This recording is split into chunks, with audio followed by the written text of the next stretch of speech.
In this video, we will see how to use track mode in the cursor. Go to cursor. Now it is in manual mode. When you go to auto mode, one line will come because it is only now channel 1. We will use the track mode. So I will change the mode to track mode. So when it goes to the track mode, what happens is, if you can see, both the cursor appears. Cursor A has two lines, one along the x-axis, another along the y-axis. Similarly, cursor B has two lines, one along the x-axis, another along the y-axis.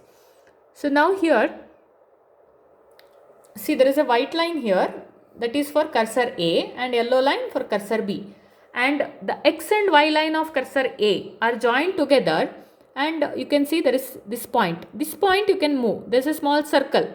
That point you can move. Similarly, the x and y lines of cursor B, that is yellow lines, are joined together, and at this point you can see one circle. You can move this circle.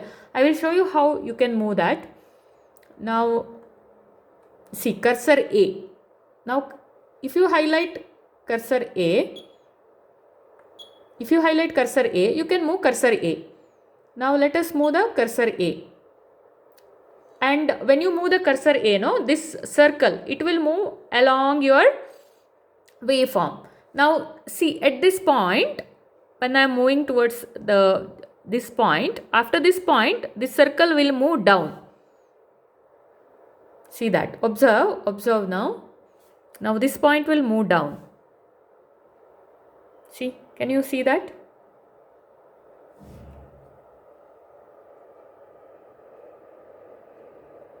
I will zoom and show you.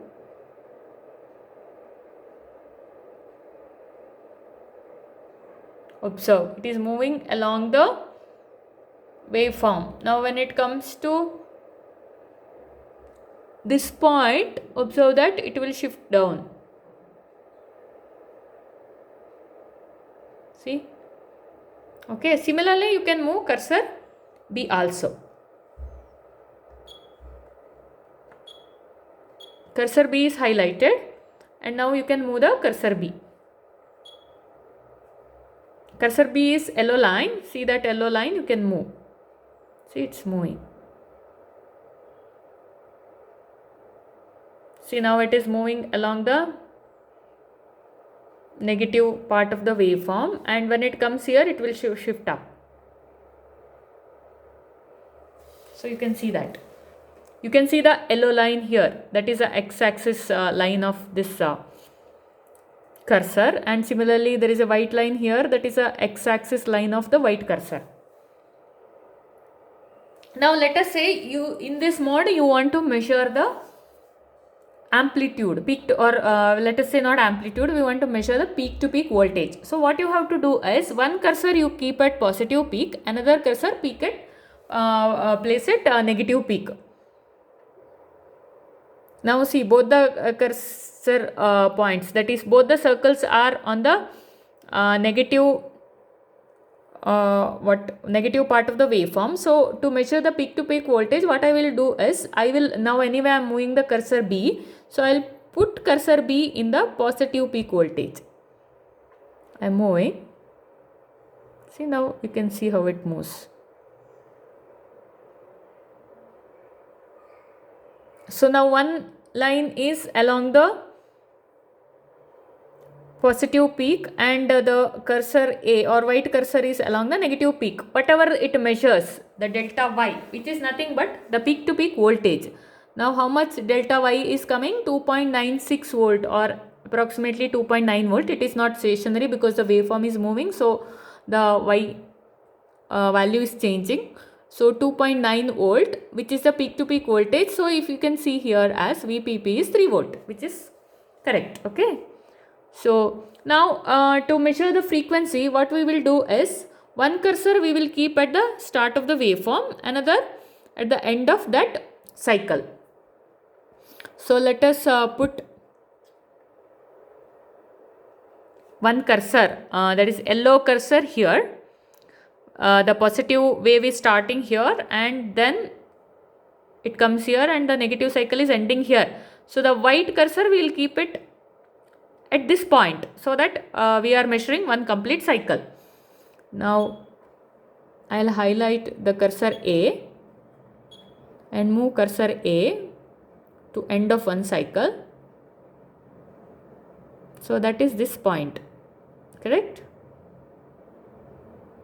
So from here to here it completes one complete cycle. So what is the value of delta x? Delta x is 1 kilohertz. 1 kilohertz is the delta x, not delta x. 1 by delta x is 1 kilohertz. Delta x is 1 millisecond. That is nothing but one cycle. So we can check this with our measurement. When I go to measurement, I'll go to time measurement. Period and frequency I'll display.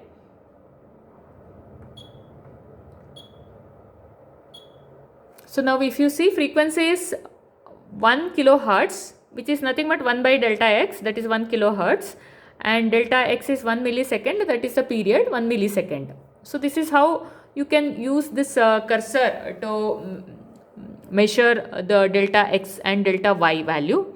In the track mode it is very easy, and it is helpful when you want to measure the time constant of an RC circuit when the capacitor is charging or discharging. In those cases this track mode is very, very helpful.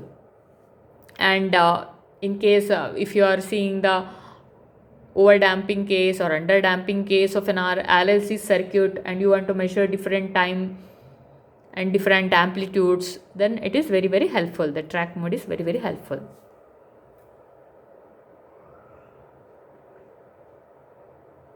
Okay, you can vary the intensity now. That